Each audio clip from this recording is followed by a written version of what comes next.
Greetings, fellow nostalgia-philes. BlueDragonFive here, live from the Kickback Cafe, with a very special installment of NickToon Debates. In honor of the new and nostalgically charged redux of NickToon's Movie Month commentaries that we've been producing of late. Tonight's topic de jour includes Best Spongebob Episode, Best Movie based on a NickToon, and what Nick show should go to the big screen next. Without further delay, let's head down to the ring before the slime dries up. In this corner, the raconteur of all things Rugrats, and unofficial sponsor of Hamlin brand pickles, it's Tiki! Once upon a time, there was an ugly barnacle.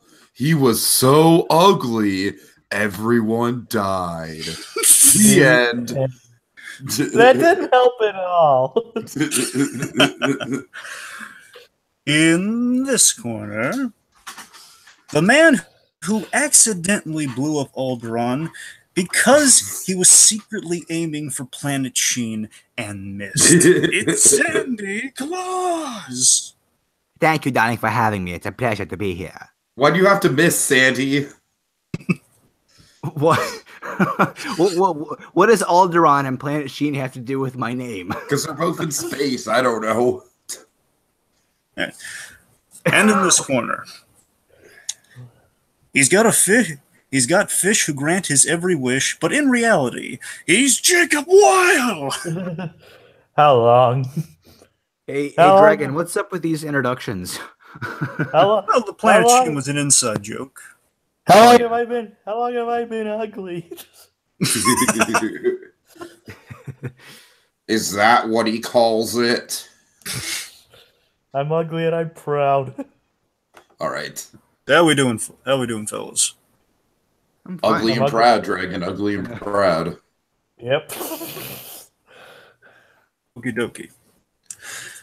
All right, folks. So again, yeah, we're just gonna try to jump right in this, but first a brief refresher, so we go over some stuff. Because again, we have altered our format a little, so the folks at home playing the home game are just kind of following along or watching live might be able to, kind of get what we're doing here tonight.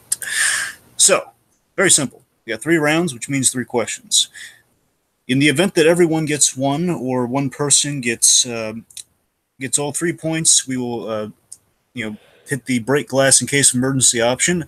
However, of course, it's all dependent on where we land with our newest feature that will follow the traditionally caustic or kind, our new caustic or kind tradition. But in this case, cartoony cat dog coin, we like to call it. The coin, the dreaded coin, but in this case, the cat dog coin. Very simple. Heads, you gain a point. Tails, you lose a point. Of course, you do not. It is completely optional. I will present the option at the end of the initial 3 rounds to our competitors. They will be offered, hey, you want to flip the coin? Yay or nay, and then we'll move on. Of course, format's similar in this regard. Of course, we go around. We will reveal our picks. Then we go into opening statements, which is basically where I want to hear the what and why. And then the battle royale. With cheese, Mr. Squidward. Of course, as always, good old R2 here. Is the bell and the tie in the Star Wars theme? Butch Hartman loves Star Wars, so we made it relevant. Okay. You should have made R2 Gary for this round. Meow. Right. Well, I added the porg, and that went horribly, so I'm not going to take any chances. Fair enough. R2's our man. That porg let me down severely. All right. I'll announce our newest feature when we get to right after the speed round. That's when we get into the speed round. That's after the speed round. Sorry.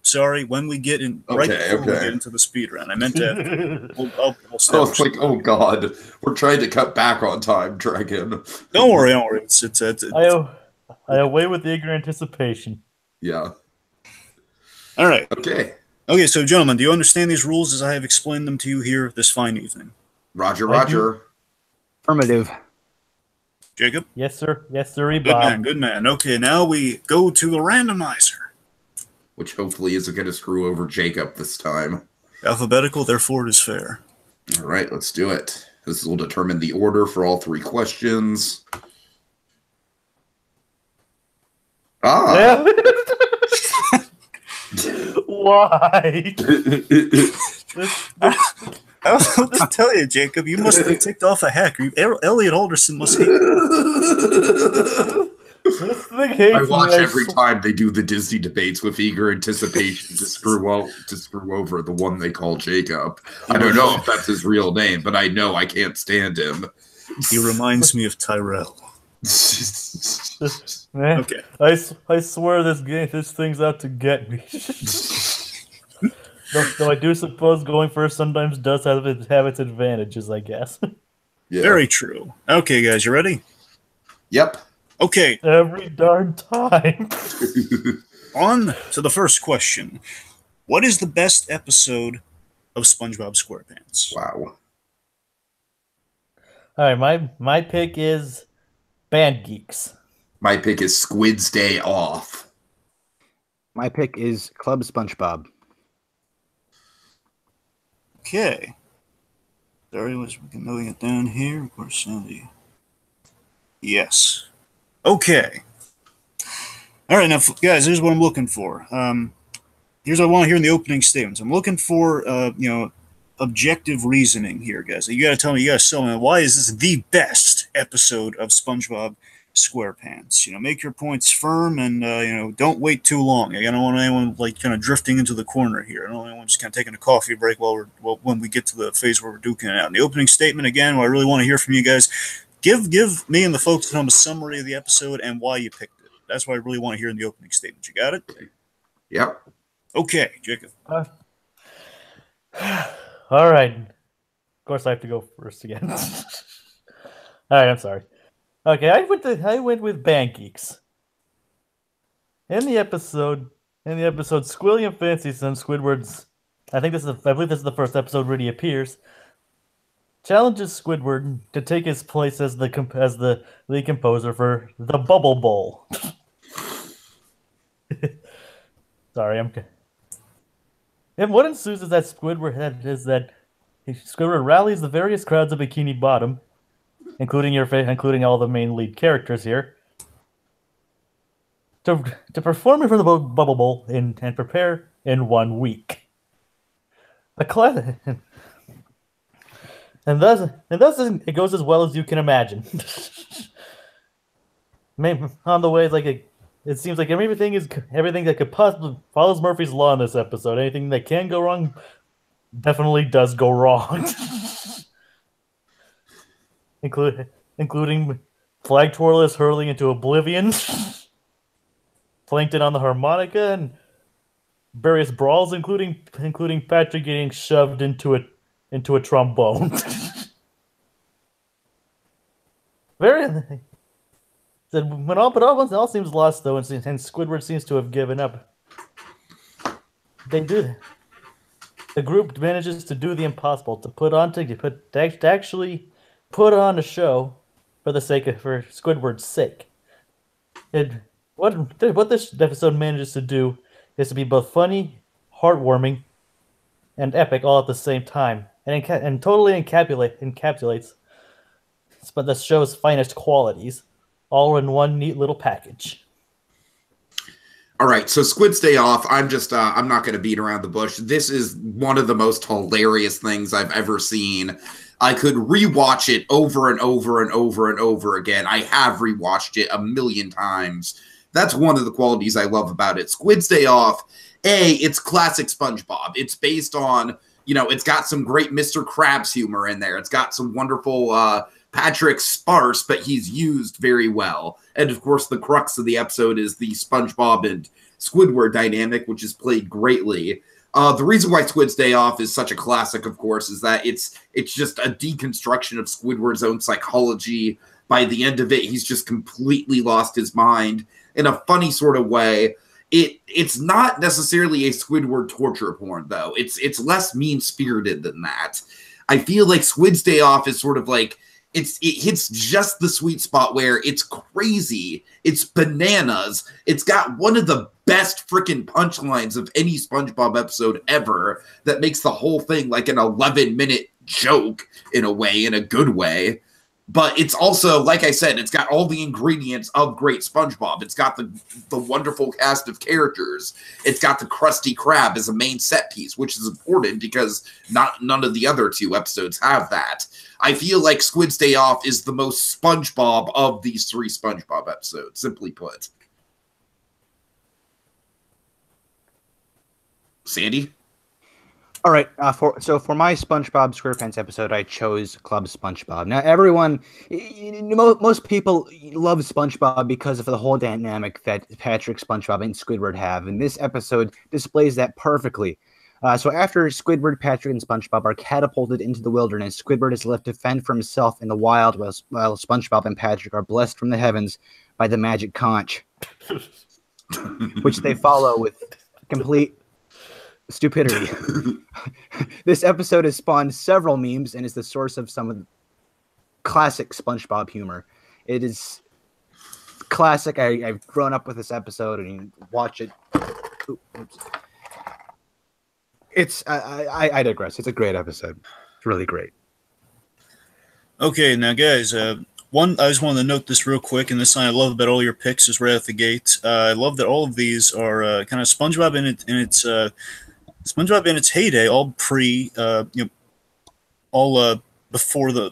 I'm sorry, not before, after. It was all before the SpongeBob movie, which is kind of in the sweet spot of everyone thinking SpongeBob should have ended after. Right after the movie. So you guys are they all have very solid episodes. It's going to be a very exciting fight. And remember, guys, keep it objective. I'm not going to take points off, but remember, less favorite to, this is my favorite, so I grew up with this episode more like a why. I need the qualities of why this is a favorite. Not what your personal experience is. But again, no harm, no foul so far, guys. You're all good. Okay. All right.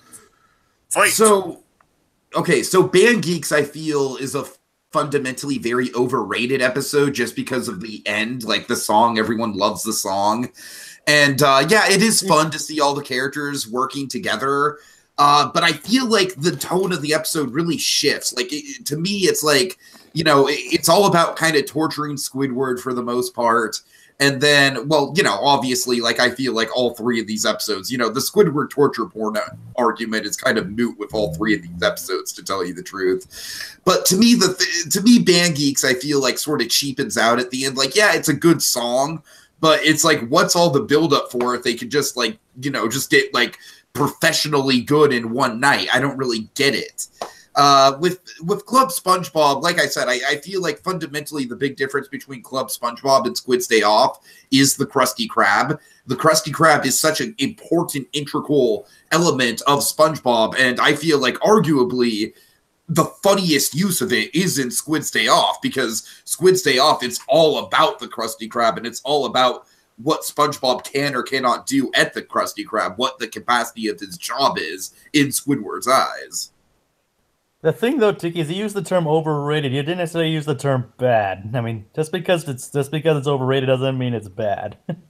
No, and I feel like we can all agree none of these 3 episodes are bad. All 3 of these are SpongeBob at the height of his powers, for sure. I can sell a few episodes. I can sell. Hold it.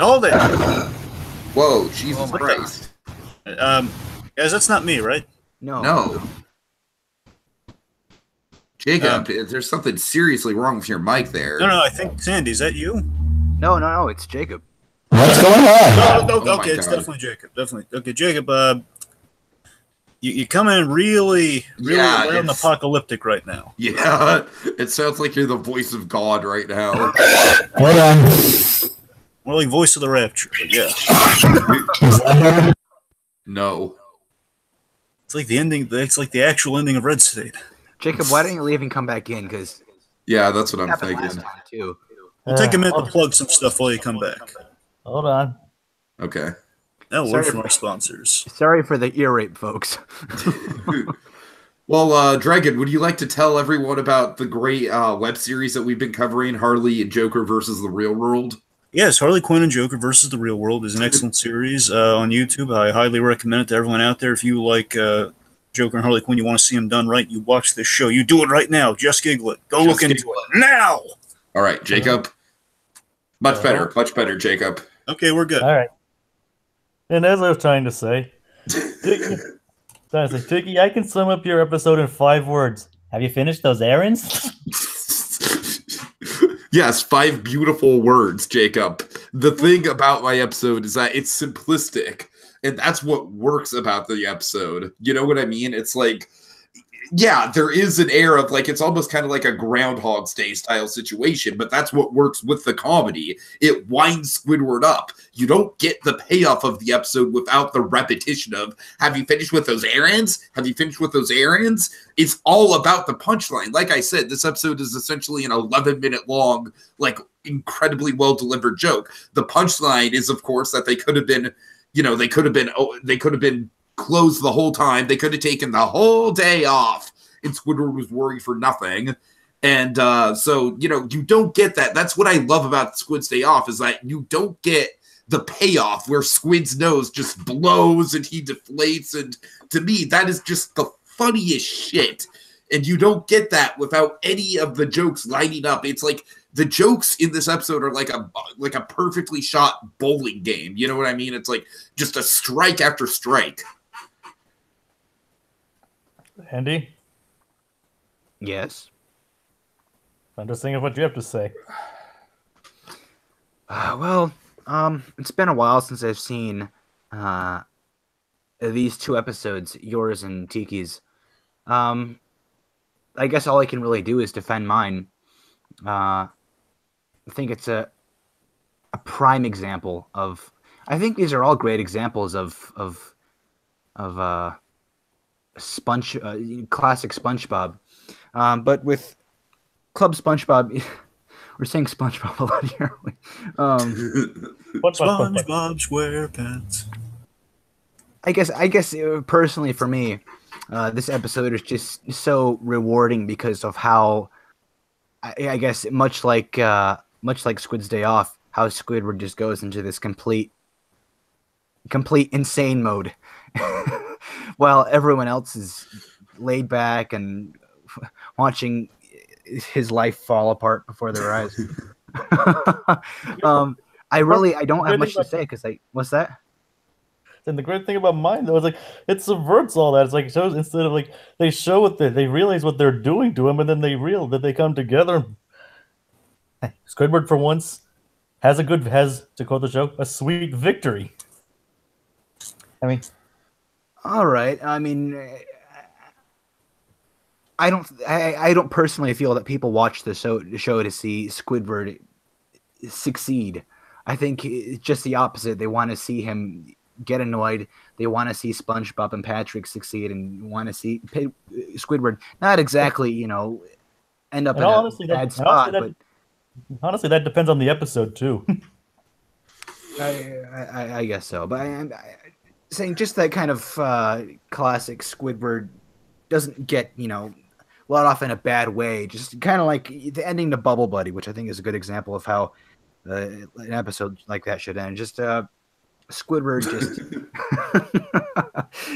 just staring at the bubble, hi, where everyone else gets off and he's just okay. That's all I have to say.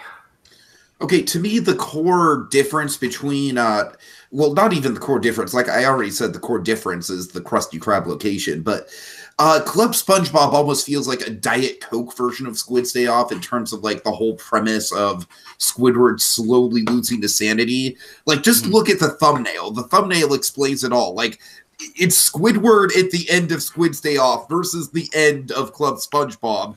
He's so much more insane and well worse off at the end of Squid's Day Off. He's just completely lost it. Like, physically, his design is completely altered. I love the design of insane Squidward in Squid's Day Off. Club SpongeBob just feels like a more mellow version of that. It's like a more subtle, like, all right, I guess I'll just go with the flow of the situation, even though it's completely insane. Yes, but Tiki, I think that's the beauty of Club SpongeBob's portrayal of Squidward, is the subtleness of it. It's easier to write over the top and extreme than it is subtle.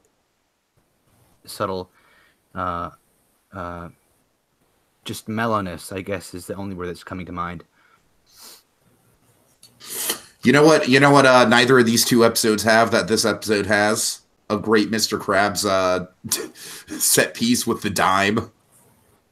I can give you 10 good reasons to never let go of the dime, boy. Like, that starts the episode off, and Mr. Krabs is barely even in the episode, and yet we get one of the best Mr. Krab moments. What do we get in Band Geeks? We get a meme. We get big, meaty claws! And that's literally all Mr. Krabs gets in the episode. And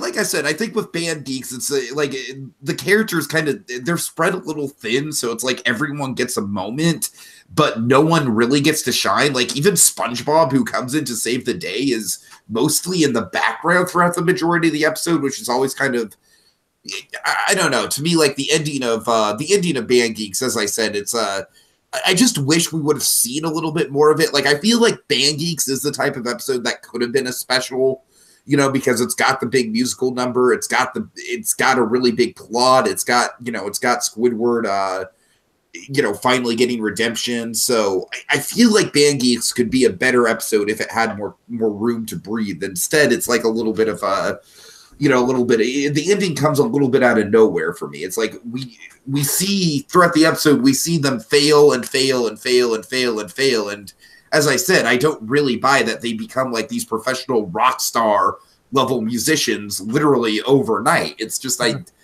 don't buy it. It's called cartoon logic, Tiki. Yeah, well. All right. Okay, all right, guys. Here's how I'm coming down on it. I'm going to give Jacob the point. Oh. Really? Okay. Again, very solid picks, guys. Very titanium solid picks all around. You guys had really, Who got it? really. Jacob. Okay.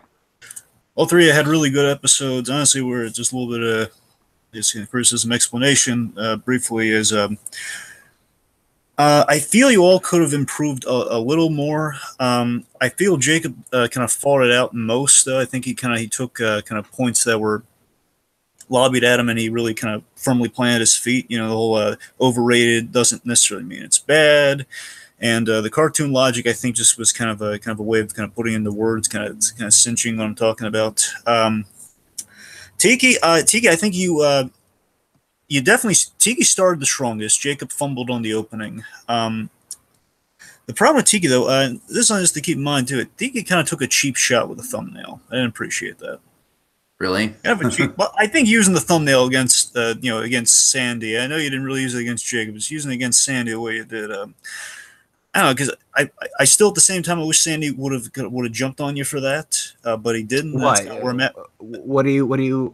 To me, I felt like that was a really good point. Like, that just visually just demonstrates exactly what I was talking about. I don't think you should take that away from me. I'm just saying that's using that.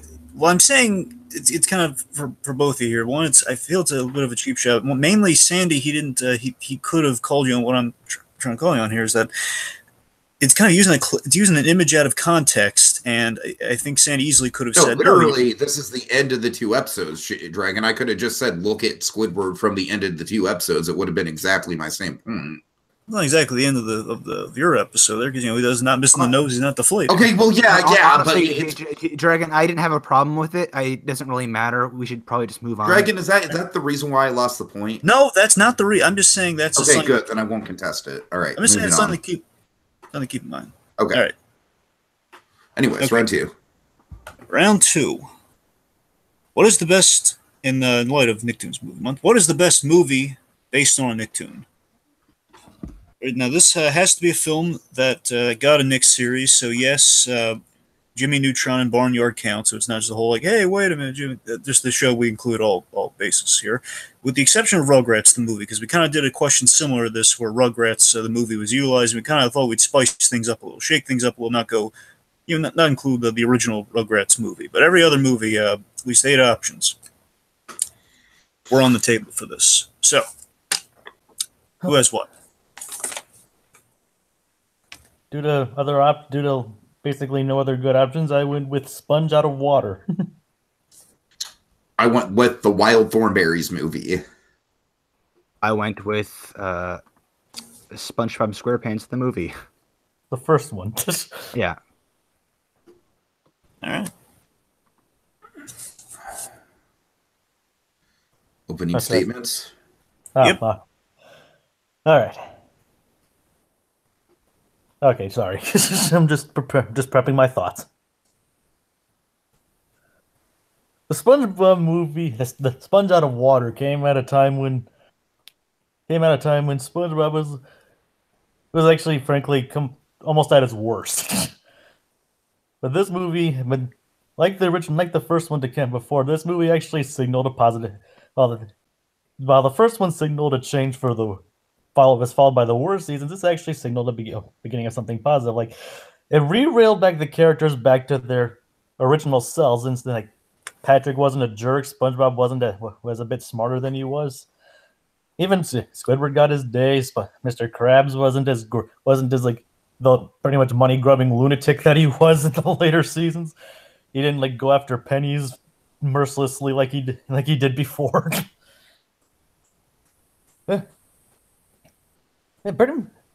What this movie did is like even missing marketing aside, like the focus, as you can see, the main focus of the advertising was the CG, even though that was like in like less than a little bit of the movie. Like the movie itself like brims with the old creativity, fun, and charm of the original series. Like it has the fun, it has the charm, and like it's just like I said, it's fun. Like it even manages to have a few creative moments of its own where it stands out from the rest of the series. All in all, I think the Sponge Out of Water is actually a very, very well made, very, very fun feature. All right. So the Wild Thornberries to me is the most majestic and grand piece of animation that Class B Cuspo is likely ever going to produce. It's the great climax of that run of Nickelodeon, movies like the Rugrats movie and then climaxing with the Wild Thornberries movie. This is a special movie to me. I feel like it's not nearly enough people talk about it. I feel like this is aptly enough basically the Rescuers Down Under of Nickelodeon for good reason. This movie, it's got so much going for it. The stakes are high. It's got a lot, like the pace is all the way through. It's a grand adventure. It's a globe-trotting adventure. You go from England to Africa. It's got an incredible climax with some spectacular animation, with a bunch of elephants, just herds of elephants. It's majestic. It's beautiful. It's got a wonderful sisterly dynamic with Debbie and Eliza. It's got a game-changing twist with Eliza's powers that actually goes on to influence the series. It's got a wonderful father-daughter dynamic with Eliza and Nigel. Of course, you've got the great Tim Curry providing the voice of not just Nigel Thornberry, but also the Colonel, Nigel's father. And, it's overall just a very, very smooth, very well done. Out of all the Nickelodeon movies, I feel like it's the classiest. It's the one that has the least fart jokes or crude humor in it. It's just an incredibly solid piece of family entertainment that you can just watch over and over again. And it's high adventure. It's high adventure. It's majestic. It's grand. It's one of the most epic things that Nickelodeon's ever done.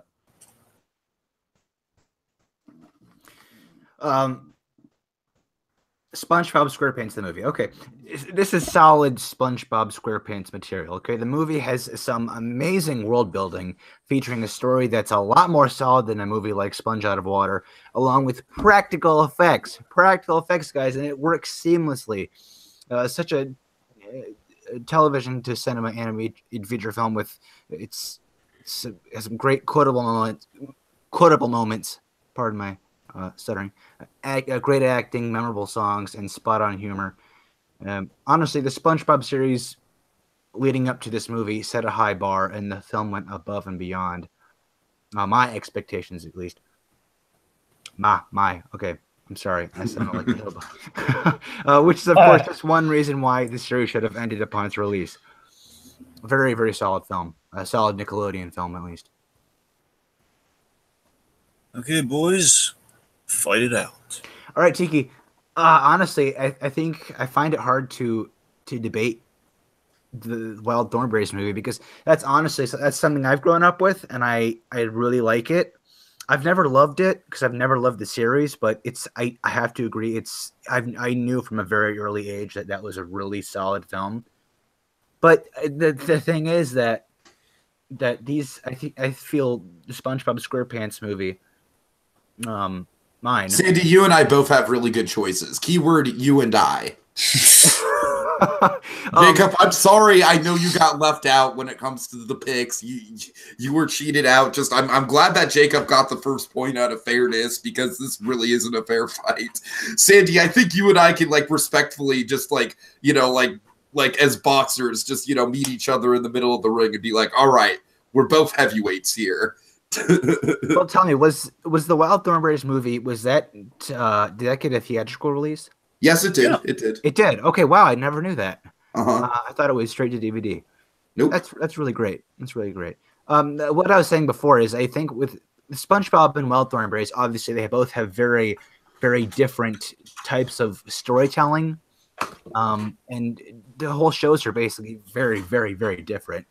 So I think both the series set a high bar, and the films each fulfilled what each series needed fulfilled, and I'm not sure what else to I'm not sure what really to debate, because they both fulfilled exactly what they needed to in their own respects.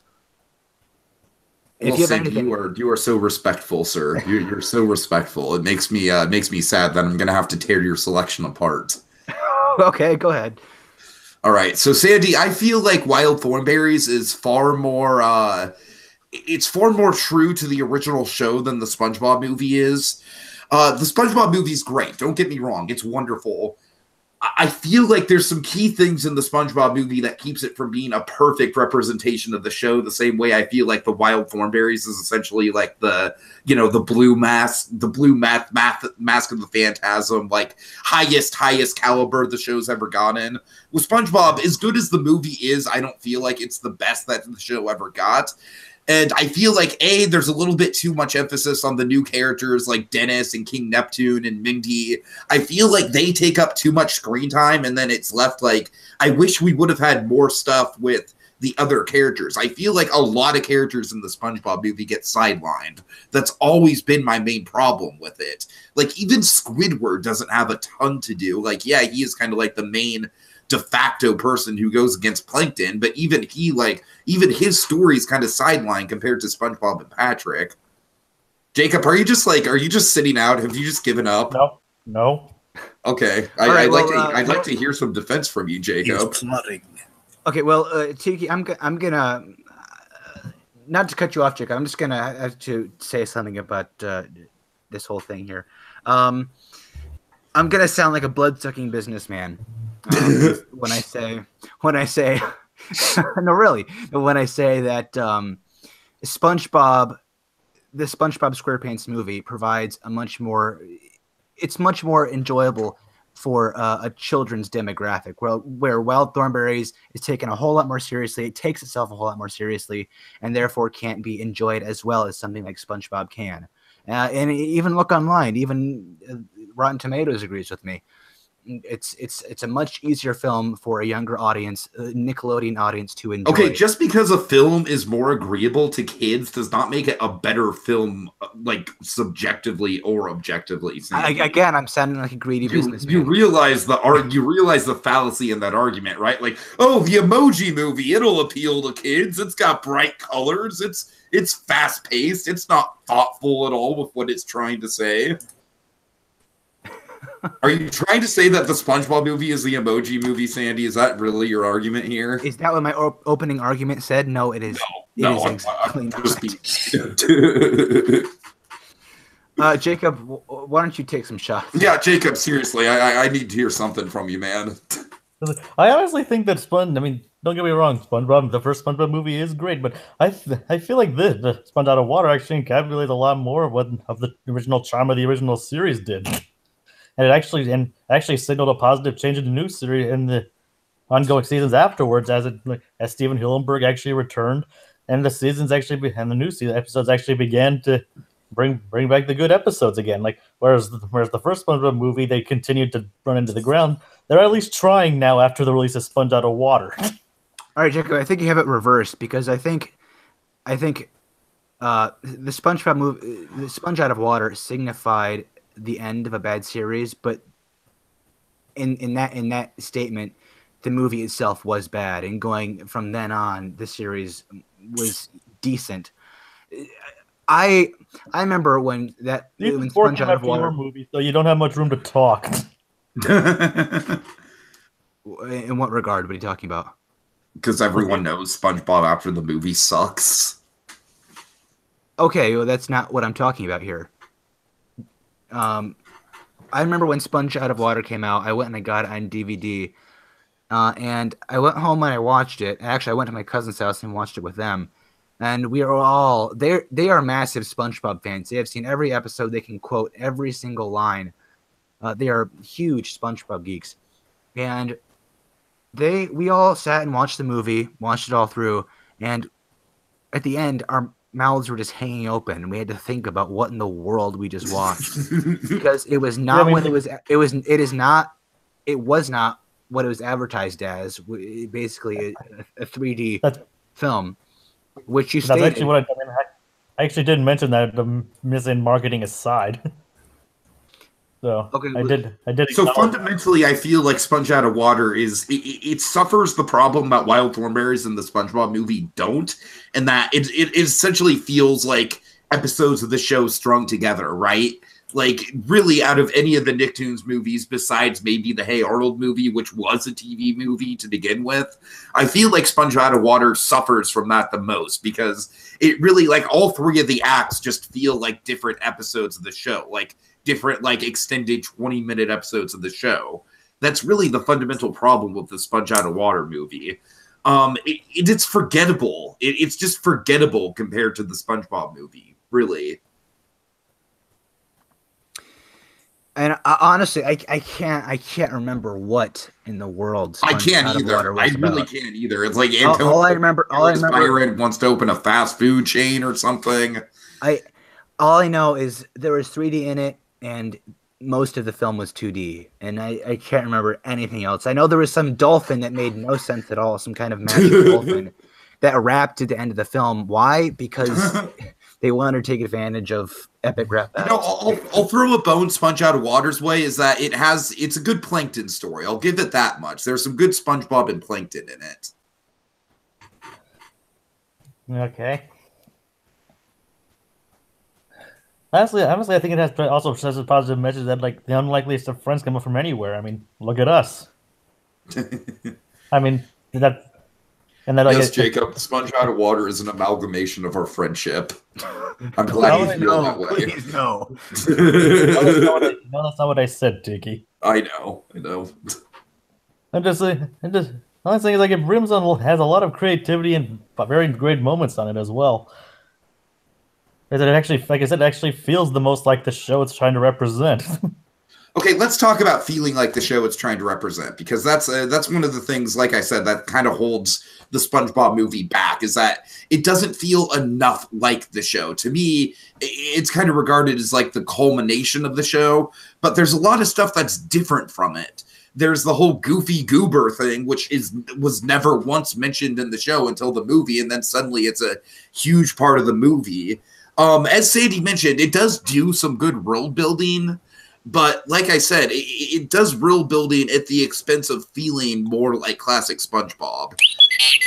Ah, shoot! I had one last thing I was going to say. All right, so guys, I think you've all improved from the previous round. Again, you all were fine in the first round. I think you've taken some notes, and I think you've all gotten better. So I'm proud of you there. Okay, I'm giving the point for this round to Tiki. Woo! Tiki gets the point. Smashing. But again, I think Jacob kind of got knocked out, but I want to make this clear. He put up a very admirable fight. He defended it as well as he could, and he did put up a serviceable defense. So he's earned a quick death, let's say.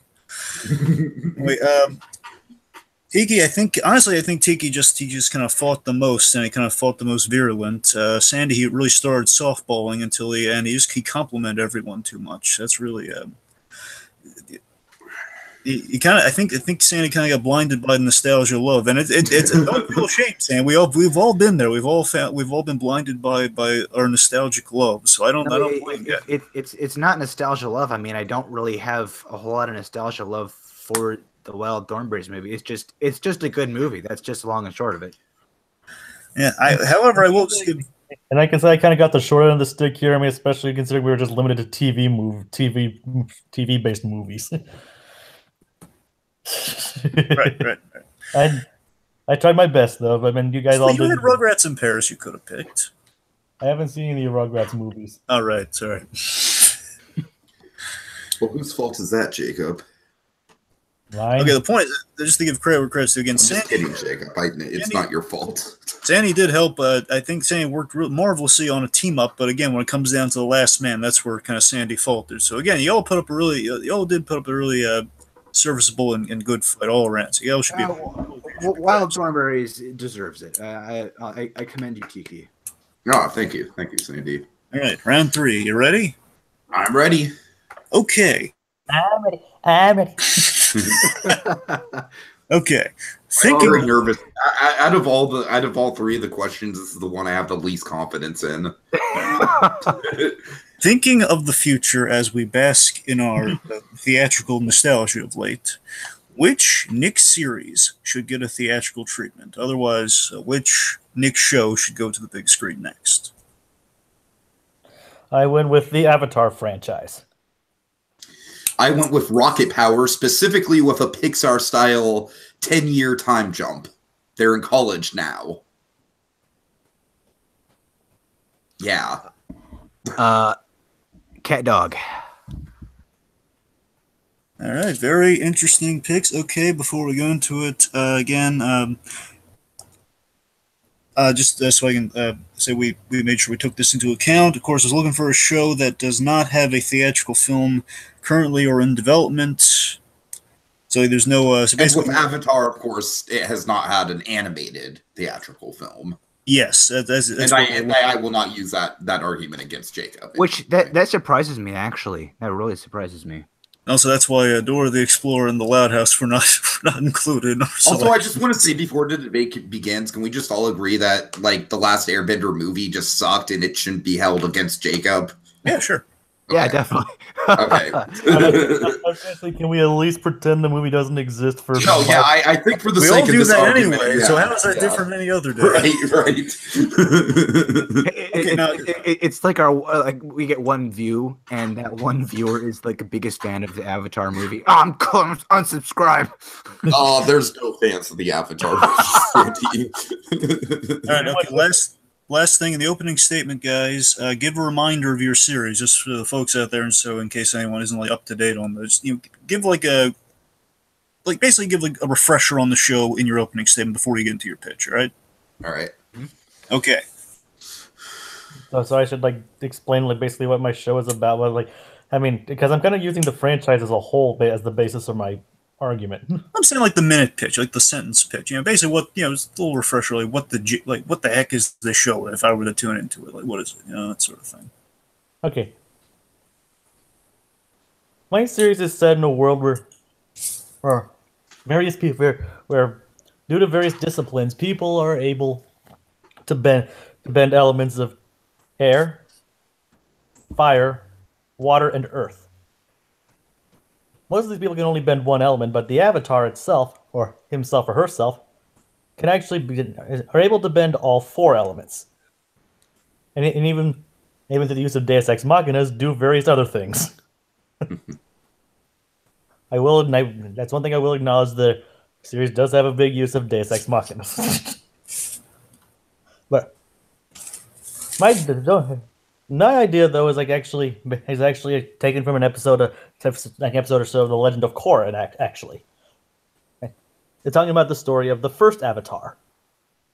The story of the first Avatar, though it was actually told in the series, it could actually be very well be expanded into a feature-length film, where it's disconnected from the rest of the franchise and still maintain the same visual style and everything that these series is set up, without having to be bogged down by continuity or any flash forwards. Instead, it's it's a story set in the world of Avatar, and like the story of the first Avatar is actually one of a man who conned various beings to actually grant them the use of the abilities to use all four of them. And it's told in this visual style that's very reminiscent of old Japanese paintings, because the series itself is told in an anime-esque style, whereas the flashback to the very first Avatar was actually told in in a style reminiscent of Japanese paintings and films of Studio Ghibli and all that, or Ghibli. I've never figured out how to properly pronounce their name. I think just the mythos itself of Avatar just perfectly lends itself to an animated adaptation, and the Brian Canisco and DiMartino themselves have actually admitted to wanting to make a feature film based on the project itself. I mean, the characters are great. It has action, humor, heart, spirituality. That's pretty much everything you could ask for in an animated feature. And needs some feature film love, that as long as it's not being touched by M. Night Shyamalan. Please no. Okay. All right, so let's call a spade here before I even start. Rocket Power is the most 90s thing that is ever 90s. But that's why I love it so much. Rocket Power is just a freaking time capsule, and I feel like it does have the characters. It does have the heart. That's the thing that's always stood out about me to Rocket Power, is that the characters are pure. Like, these are essentially how friendships would develop in middle school. Some kids are going to be closer than other kids. There's going to be rifts that form. There's going to be rivalries that form. There's going to be times when certain characters fall out with one another. And all that was present in the Rocket Power show. What I want to do with this movie, of course, Rocket Power being, a show about extreme sports and whatnot, with Otto and Reggie Rocket being the main characters, and their dad, Raymundo, and his Hawaiian friend, Tito, running the Surf Shack burger joint in, I think it was Ocean Shores. Yeah, Ocean Shores. And so Rocket Power is, it was just a kind of a slice of life show about friendship and growing up in a California, like Santa Cruz type environment with extreme sports is kind of the hook. So my pitch with the movie is it's going to be 10 years later. Like I said, it's going to be the characters are going off to college. Just to clarify, they're not in college yet. They're like packing up to go to college. So essentially the hook of this movie is Ocean Shores is not what it used to be. The Surf Shack is on the verge of being closed out by by, let's just say, like a Good Burger style fast food joint, like a Mondu Burger style fast food joint. It's in risk. Like, Raymundo is in risk of being foreclosed on. There's some dark stuff going on. Like, Conroy from the skate park has died of a drug overdose. Good God. Yeah. There's some dark stuff going on in this world. Like, things are not like they used to be in Ocean Shores. You killed Conroy? I killed Conroy. Maybe not of a drug overdose, but maybe an implied drug overdose. Not everyone can live, Dragon. Not everyone can live. This is real life we're talking about here, man. All right. You killed Conroy. Fine, we'll move on. Keep okay, going. So the point is, things are not like they were. And you know how we're going to solve that? You know how we're going to bring Ocean Shores back to the glory days? With a good old-fashioned, one last good job, extreme fucking sports competition. One last fundraiser. They're going to bring in Tony Hawk, who, of course, they interacted with. They know Tony Hawk. They've got a contact with Tony Hawk in the actual canon of the show. Tony Hawk's going to come into this movie. Tony Hawk himself is looking for sort of a revival. So Tony Hawk is going to help Ocean Shores get its groove back and become the once great ocean community that it once was. And that's my pitch for Rocket Power, the movie. And I know I got super dark with it. Okay, Sandy. Conroy's dead. So, do you want a synopsis of the Would it help show if Twister's first? running the skate park now? One, hold it. I'm just gonna say just for continuity purposes, Twister inherited the skate park and he's now the one who's running it. All right. Oh, so Cat Dog the Show is basically just about conjoined twins, a cat and a dog, basically living their life and trying to fix their way out of different situations, usually being tormented by the greasers. You know, typical stuff. But Cat Dog is it's different. You know, it's a classic, lovable, enduring Nicktoon with wonderful world aesthetics, thoughtful characters, and lots of story and world building potential, which they've explored, but not quite explored to the extent that I think a feature film could explore. And all of these things naturally, I think, would make some very interesting conversation for a feature film. Even if it's a TV movie, doesn't even have to be a cinematic. No, this has to be theatrical. Yes, it has to be, because Cat Dog has gotten a TV movie. Yeah. Okay, I forgot about that. Okay, theatrical. All right. Okay. Fight it out. Try to kill each other. Like Conroy. All right, Tiki. We used a drug overdose in a Nick movie. It's like, this is real life. It's also a cartoon. I think that's the least of my complaints. and Tiki knows that. I'll repeat what I told you earlier, Tiki. That seems super risky, don't you think? In animation, especially, a movie about college kids wouldn't really fit into an entertaining family film category. And are you sure fans would take aged characters and the specific style as well? I never really thought they had that big of a loyal following to begin with, which I could be wrong. I never was a fan of the show. Are you reading this off of notes, Sandy? It feels like you've got notes prepared. No, I'm reading it off Messenger. Oh, okay. That's exactly what I told you, and I still hold that argument because it's exactly true. If you have characters that look like what they do in that thumbnail, fans are not going to appreciate. Okay, to be fair, this is fan art, all right? This is just to show. I know, but if see what I mean? If you grow them up and it's going to be classic Class B Cuspo designs, all right? I understand that, but still, it's not the show. It's not the show. No, you're right. It's an evolution of the show, Sandy. Yes, but are fans going to be taking that well? I mean, fans didn't even. I feel like fans would take it better than just a straight up like, "Hey guys, we're doing Rocket Power again. New Rocket Power episodes. Woo woo." Like I said, I feel like the big reason why Rocket Power is remembered by people is for being so 90s. And that it does have a special place in a lot of people's hearts, for better or for worse.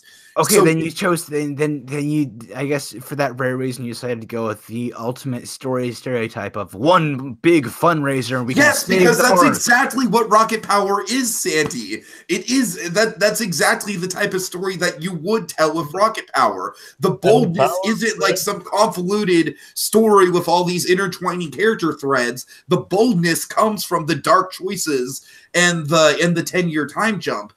The actual story is simple for simplicity's sake, to make the bold choices of the time jump kind of stick that much more. Because if I had the bold choices of the time jump plus some convoluted story, you know, what else are you going to do? But like I said, they're fighting for the legacy of Ocean Shores here. The fundraiser is not just going to save Ocean Shores. It's going to save Raymundo. It's going to save the spirit of extreme sports in general. And we're going to get Tony Hawk here. It's going to save Tony Hawk's goddamn career.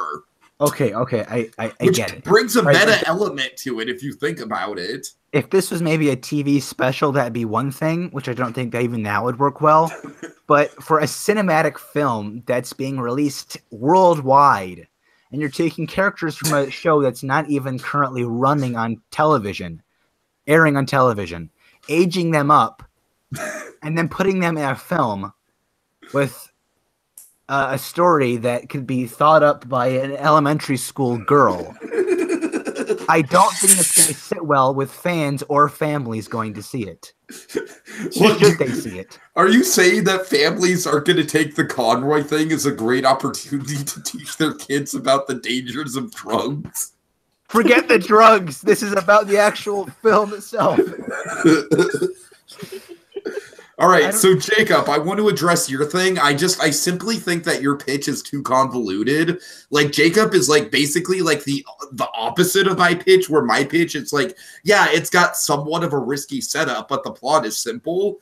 Jacob, I don't know what the hell you want to do with your movie because you're so broad with your pitch.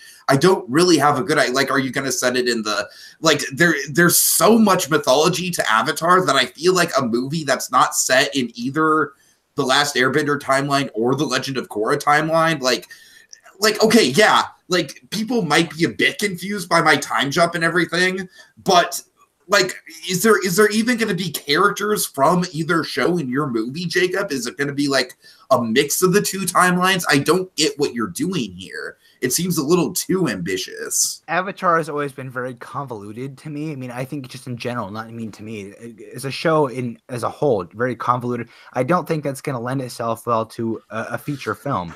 I feel like Avatar has its fan base, but the fan base is not really going to, like, it doesn't necessarily have the nostalgia that something like Rocket Power or Cat Dog does. Nostalgia does not a good movie make. Well, no, but nostalgia box office makes. Yeah, I mean, take a look at something like Goosebumps. Or you'd be surprised how big a fan base this show has. I mean, especially nowadays. And like, what can you say about Rocket Power or even freaking Cat Dog? I mean, will people be flocking to see a Cat Dog movie in theaters? But Jacob, you want to bring in a new, fresh audience. You can't just rely solely on the fans. And Avatar, there's so much backstory within the context of the show and Legend. Like I said, that's why I said. That's why I'm saying. You can't explain all of that within an hour and a half time frame. Like I said, that's why I'm setting it at the earliest, like explaining the story of the first Avatar. It's like instead of the Last Airbender, it's like Avatar. So you're basically doing the Knights of the Old Republic. That's going to be a lot of stuff to explain, Jacob. Yeah, a 10-minute introduction. And like I said, you're not going to have any characters from the original shows. That's going to be a major like core fundamental problem there. And as a family film, people aren't going to. A family audience is not going to sit there and want to watch all this introduction. They're going to get bored and walk out of the theater. Is a family audience going to want to watch a dog want a cat lick itself and a dog barf it up? Okay, let me address Cat Dog here because we haven't addressed it yet. I feel like Cat Dog is... Jacob, I think that's a very inaccurate representation of the show. Go ahead, Tiki. It's inaccurate to a certain extent, but I see where he's coming from because Cat Dog is very crude. It's like essentially like... I don't know. Cat Dog is one of those weird like middle ground Nickelodeon shows for me where I don't think it's a masterpiece by any stretch, but it's not a bad show either. I feel like it's a very safe choice, and I feel like any movie that you make about it would inherently just have the same problem of like, oh, it's 2 or 3 episodes of the show just kind of stretched out to feature length. Like with Cat Dog, there's not really a lot of epic things you can do with something like Cat Dog. Whereas I feel like both Jacob and my picks like take more risks than just a Cat Dog movie would. Well, I'm not pitching Cat Dog. The only so-called risk yours is taking as a character dying of a supposed drug overdose. Well, the risk I'm taking is the 10-year time jump, Jacob. It's not exactly a risk. That's more like a story cliche. I wish more animated films would do 10-year time jumps, frankly. Incredibles 2. Wait, Dragon, come on. I was going to say something about... God, gee. All right. Here's who's getting the point. Sandy. I figured. Here's why. And guys, this is a very interesting fight. Jacob, I feel Jacob really would have got it, but there was one thing it really wasn't dawning on him. It was kind of clear it wasn't dawning on him. He had the ultimate way to refute all the claims being thrown against him about the premise of his movie, all the convoluted and everything, and it's where he got the idea in the first place, I presume, and Jake can clear this up in a second. Avatar 1, we saw this in essentially an hour on Legend of Korra. That's where the whole premise of this movie is coming from, and you don't need... Again, you're starting from the beginning. I think all the answers he was looking for that would have won him the fight instantly was, cite the initial episode. And I didn't hear any of that. Well, all of this, it's convoluted. Like, he easily could have... That would have won it for Jacob. I actually did mention that. It's based on the episode. I did mention that. He's saying, like, in the argument and in the defense, you should have, like, stuck more to that. Yeah, that's the thing. I mean, if you mentioned very briefly. Again, you could have used it to dig yourself out of all the holes they're throwing at you. Anyway, rocket power. It's look, the rocket power thing was ambitious. I'm not taking points Can off. I ask one thing? If I hadn't killed off Conroy, would I have had more of a chance? Well, for me personally, no. I mean, I'm sorry. I mean, I that didn't sour me on it. I'm just saying, Okay, Sandy okay. that fueled. Sandy took you down on that one. That's the main reason. Sandy he took down. He had really good shots against both of you guys. That's why Sandy's getting more for the ferocity of his fight.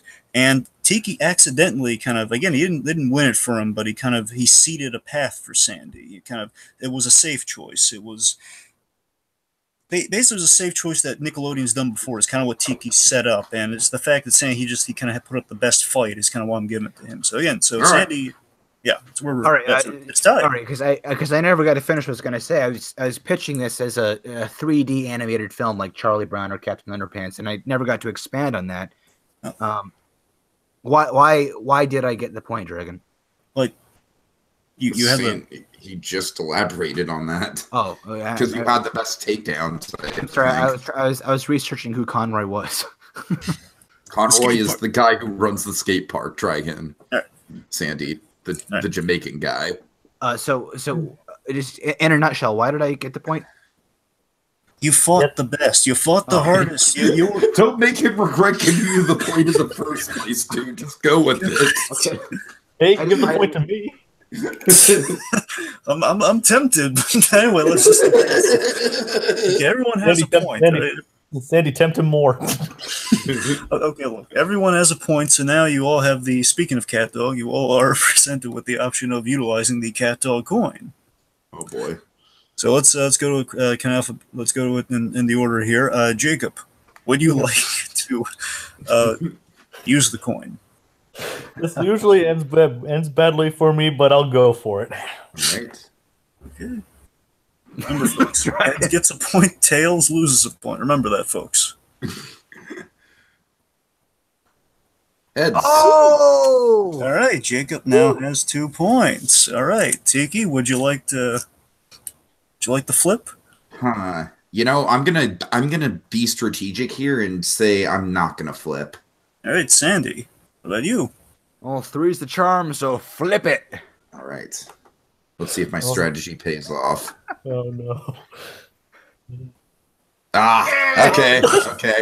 Fair enough. I took a risk and it didn't pay off. Well, that rarely happens. Okay, so Sandy and Jacob move on to the speed Is this round. the first time that I haven't been in the speed round? That Sandy and Jacob have been in the speed round? Yeah, usually it's sometimes been between you and Sandy and you and Jacob, but never these two. Right. Well, it's been a long time since these two guys have gone on. I mean, All right, I'm curious. I'm ready to do some second opinion judging here. all right, that's my second opinion. Explain our time limit. Well, change. wait, Dragon. What's the big twist? Okay, You said it would happen right before the speed round. Yeah, you're right. I should do that before we go to the time limit thing. Okay, so folks, and now both of you guys are in a very interesting position. You both have the option for this. Okay, here's a new rule. Yeah, here's the new option, I should say. You don't have to do this, but you now have what I call. You can invoke a new protocol when we get to the speed round. It only works in the speed round, and you can use as many times as allotted with this rule. So, it's called the Omega Do-Over, or for short, the OD. Overdose. I was thinking Odie from Garfield, but that's fine. Fine. The Omega Do-Over. Fine. So basically, How about Odie's overdose? All right, enough with the overdose. We're not gonna let you live that down. I died of drugs, man. Anyway. In the Jamaican. Anyway, the point, Yes. speaking of which, is that at the cost of 2 points, if someone sacrifices 2 of their points, Yes. we can do over the question. You can change your picks. We can do over the speed round question. Okay. That you guys can do at any point, but it costs you both your points. It'll cost you 2 points. And again, assume you get more points, then it'll be less of a risk. But And Dragon, also just to clarify, we're doing 3 speed round questions, right? yes. Okay. All All right, so just keep that in mind, guys. You can always invoke the Omega Do-Over. All right. Okay, you guys ready? Okay, Tiki, lead them through the new second sandwich. Yeah, sure. So basically, folks, we cut out the final statements. It's gonna be kind of no holds barred. We're gonna have a 30-second opening statement, 15-second rebuttal. That's it. All right, ready? Right. Okay. What is the best Rob Paulsen Nick role? Rob Paulsen, what is his best voice role that he has performed for Nickelodeon? Best character of Rob Paulsen. The Jimmy Neutron character, or what's his name? Carl Weezer. Carl, yeah. I'll go with Jack Fenton. Okay, let's see. Sandy's got Carl, good old Carl, and Jacob has good old Jack Fenton. What's his name? Jack what? Fenton. From Danny Phantom. Okay. Danny Phantom. Okay. Whenever you start speaking, Sandy. Oh boy, Carl Weezer is he's come back recently. Carl Weezer has always been loved as a character, and in the Jimmy Neutron universe, and in the Nick universe, in the cartoon universe, everyone loves Carl Weezer. Of course, this is displayed perfectly as of recent with the whole all the memes that have been coming back resurfaced of him. Everybody loves Carl Weezer. He still holds up as a character. His humor is still spot on as it always was.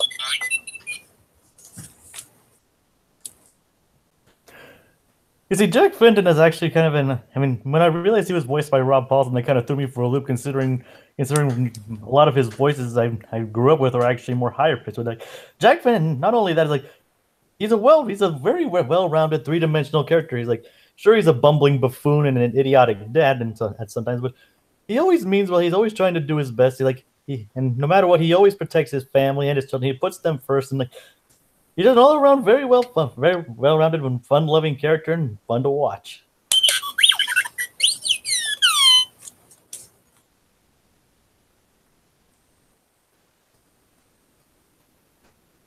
Jack Fenton may be a fun-loving character, quote-unquote, but he's not lovable and hilarious and as memorable as Carl. Carl is the definition of a good comedy relief. The thing is, though, Jack Fenton is more comedy relief. Like he's comedy. He actually has some very dramatic, some very heartstrung moments. Heartstrung moments that actually propel him forward as a character goes through a lot of development. And your only thing for Carl Weezer as a defense was a resurgence in memes. All right, Tiki, how you feeling? It was a good fight all the way around. I feel like that last dig in by Jacob was kind of a critical hit. Having said that, I feel like I heard more about the actual Dragon. The question was best character, right? Not best performance. Well, best role, so yeah, characters. I was just kind of looking for best. Okay, well, here's where I'm coming down then, and you can be the ultimate judge. I feel like I heard more about the character from Sandy's side, but I heard more about the performance from Jacob's side. So I'll let you be the ultimate judge. Yeah, it's a weird nexus. This question is it's kind of a Nickelodeon nexus. This question because it's kind of looking for both in a way. So it's just taking all of that into account, I suppose. If you're looking for both, I honestly feel like it's a close call, but I feel like Jacob maybe had a little bit more. And like I said, this is coming from if Jacob didn't have that last critical hit, then I think it would have been a different story. But yeah, Jacob is right. Like most of Sandy's argument did come from the meme thing and the fact that Carl is such a popular character. But really, I feel like Jacob maybe had more argument. I don't know. I'd maybe give it to Jacob. I concur with Tiki's thoughts on that one. Exactly. I would give the point to Jacob. And hey, look, I can give the point to Jacob, so I did. All right. Wow. Okay. I'm surprised. All right. All right. Here's one that Sandy that Sandy inspired me with. Okay. We'll see how that works out for him. Okay. Worst Nick show. Yeah, remember, wait for me to say both picks before you pick. It's going to be kind of fastest draw, this one, okay? Oh. Worst Nick Show, Planet Sheen, or Fanboy and Chum Chum? Planet Sheen. Fanboy. Oh man, you can't really win with either of those two. For worse, Saying which one's worse, so. All right. Oh, jeez. I'm up first. Yep. Yep. Right. You went with Planet Sheen. All right. Planet Sheen is just a very, very poorly executed spinoff straight from the theme song. The first 5 seconds, you know, this is going to suck. All right, the characters are not original. All right, we've seen these characters before. They've been brought back. With Fanboy and Chum Chum, at least that's an original idea. And that has a relatively decent following. Planet Sheen, just who likes that show? It's not original. Ideas are half-assed, and it's just bad.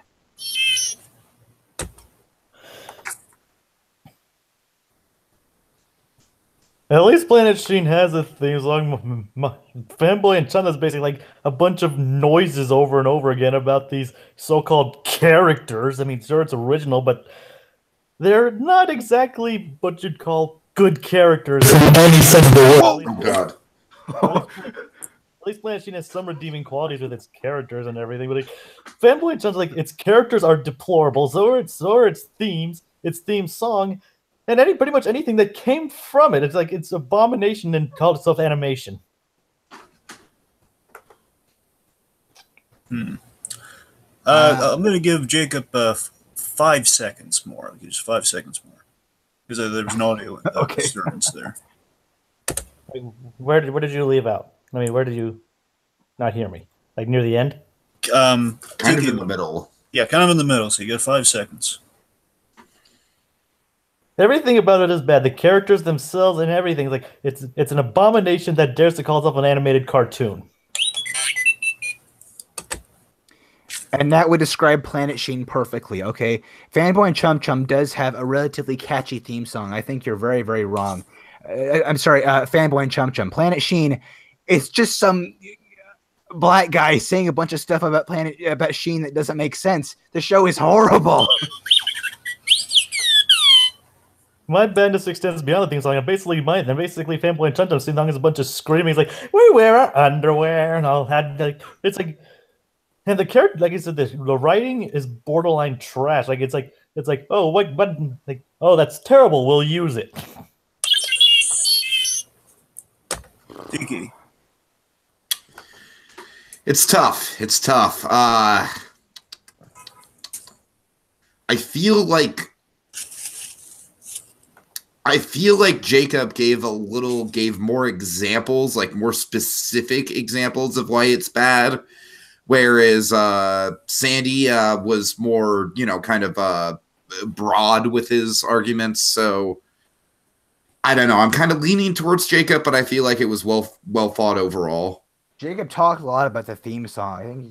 I mean, like I said, the only reason I brought the theme song is because you did. no, Yeah, to be fair, Sandy, I also got that. I was kind of going to note that your rebuttal was basically nothing but the theme song. Okay, I'm giving the point to Sandy. Okay, fair enough. Sandy gets the point because I think, I think his argument is a little bit more... It was very close, Jacob. It was very close, Dragon. It was very close. Sure. So yeah, it was yeah, absolutely sure. Okay, so let's move on to the last point. Okay. No one should ever watch either of those shows ever. Yeah, sure, folks. It is hazardous here. You could end up like... See, everyone thought Conroy died of a drug overdose. In reality, he died from watching those series. It's yet to be proven, but I'm sure science will be on my side in the long run. I'm sure. Anyway.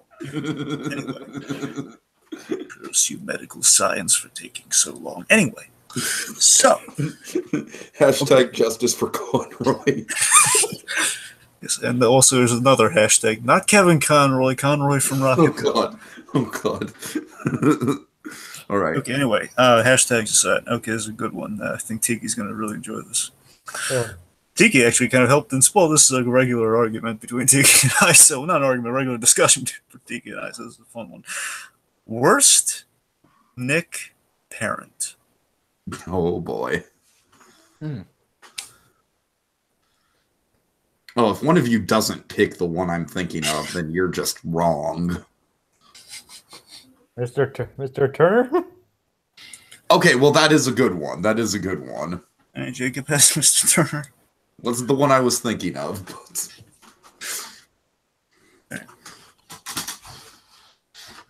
Oh, wait. Wait, I haven't. Can I change mine? I'm not going to... Wait, I'm already cemented. I'm not going to sacrifice my points either.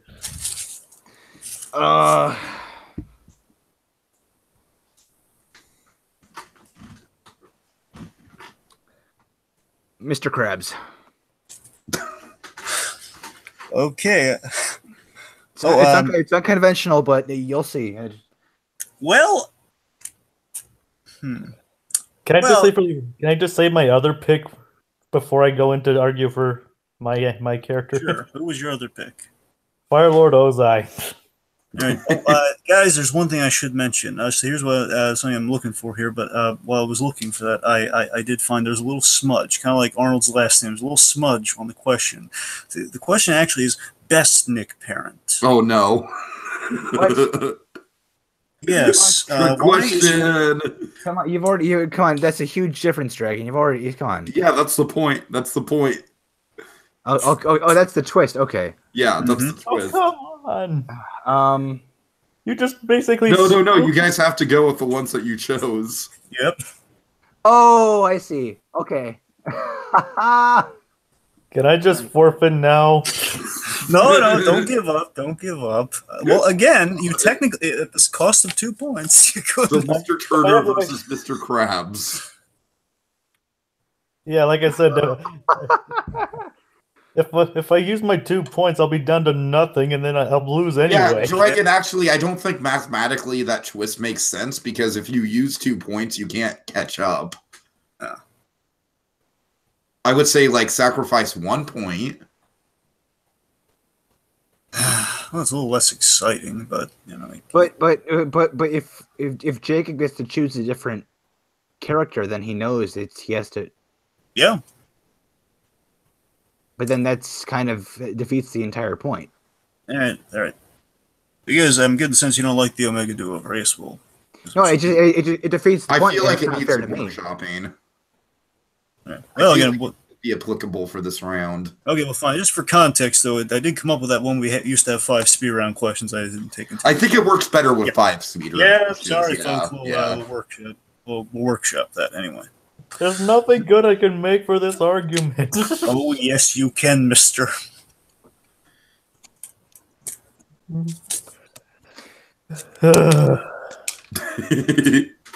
This is the tiebreaker. Another great choice would have been Professor Membrane from Zim. Tiki, what would you have gone with? What was your pick? Well, I mean, I would have gone with the thing that would have placated the judge, which would have been Dee Dee Pickles. Yes. Well, I've never watched Rugrats. All right, we got to get the show on the road, All right. though, guys. All right, guys. Oh, God. Why me?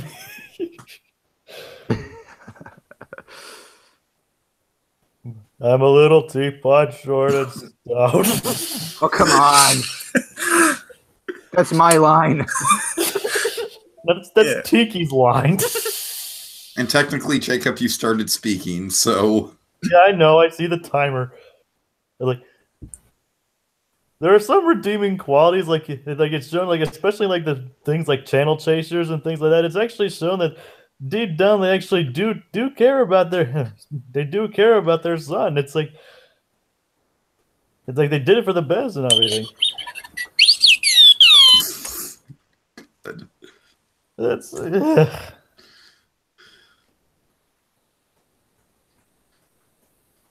Sandy? Yep, what's that?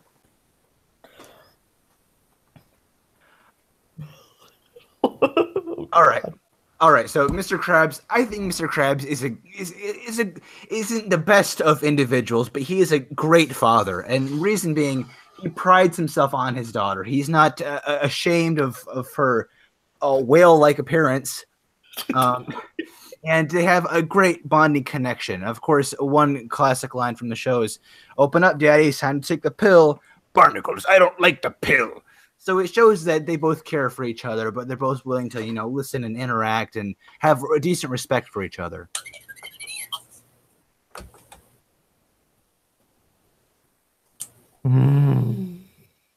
Take your time now, Jake. It's for all the marbles. I am taking my time here. But there's not many good examples. Dragon, would you say it's okay, for hold all on. Okay, hold on. I have something. I have a small kernel. Okay, go ahead, Jacob. As shown, as I said in the very beginning of the very beginning of their life, they documented everything that their son did. It's like they were so obsessed with him, they wouldn't let him out of their sight. And even into this day, it still shows that they deep down do care. It's like they still do care, Mr. Tiki, what do you think? Wait, what? I'm sorry. Wait. Sorry. Go ahead, Sandy. No, 15 seconds, Sandy. What you got? Well, first of all, let me just say I'm putting all my money on the table. Anyways, that you're supposed to laugh. Mr. Krabs, he's always trying to make his daughter's life a lot better. He's always trying to improve her relationship status and all of that kind of stuff because he loves her. But she always, of course, gets embarrassed. That doesn't mean he's not a great dad. I know. I mean, look, this is pretty obvious here. What my strategy for this with Mr. Turner is, I would have kind of played around with the definition of the word best, and I would have taken best to mean most entertaining, and I would have played around with that. Yeah. So, but yeah, this was basically a fight that Jacob couldn't win, really.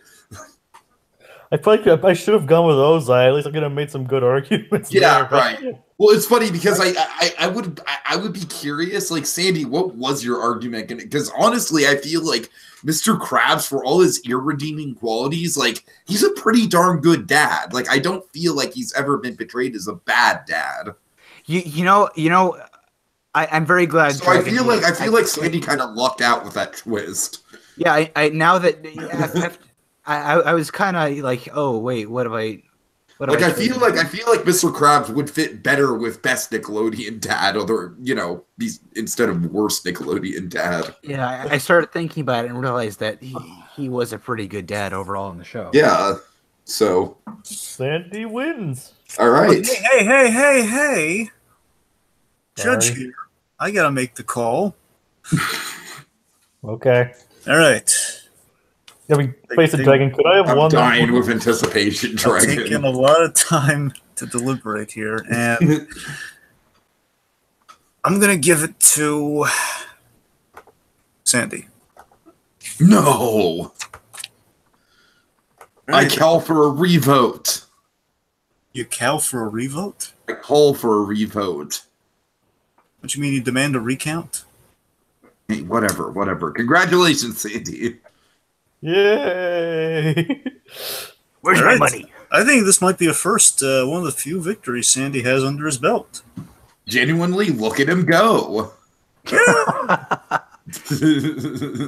Sandy showed some vast improvement. Good for him. Yeah. All right, guys, this was a lot of fun. I think this has been one of our better debates that we've had in a while, honestly. Can we do a Cartoon Network one soon? Maybe. I feel like that would be fun, yeah. Oh, yeah. That'd Never say never. I mean, the only time we ever did Cartoon Network stuff was when we did the Plus, and we've done 2 Nickelodeon ones. We always do Disney, so why not shake it up and do Cartoon Network? We really don't do much Cartoon Network on this channel, do we? Honestly, besides Steven Universe. and of course, the Christmas in July. Yeah. Anyways, guys, thanks for watching. Dragon, any last words? Folks, I think we had fun. I'm very proud of our brave combatants here this fine evening, and kind of this nostalgic rumination tonight. I think we all had a grand time. Again, I think all of you put up a great fight, and again, it was close. I mean, it is very remarkable. We got to a 3 points combating each other here, and it just kind of fate turned on some people. But again, no one did a bad fight here this evening. Everyone fought their hearts out, and I'm very proud. Would you say, Dragon, you're Proud of my boys. Yes, I'm proud of my boys. It's like we could have taken the whole day off.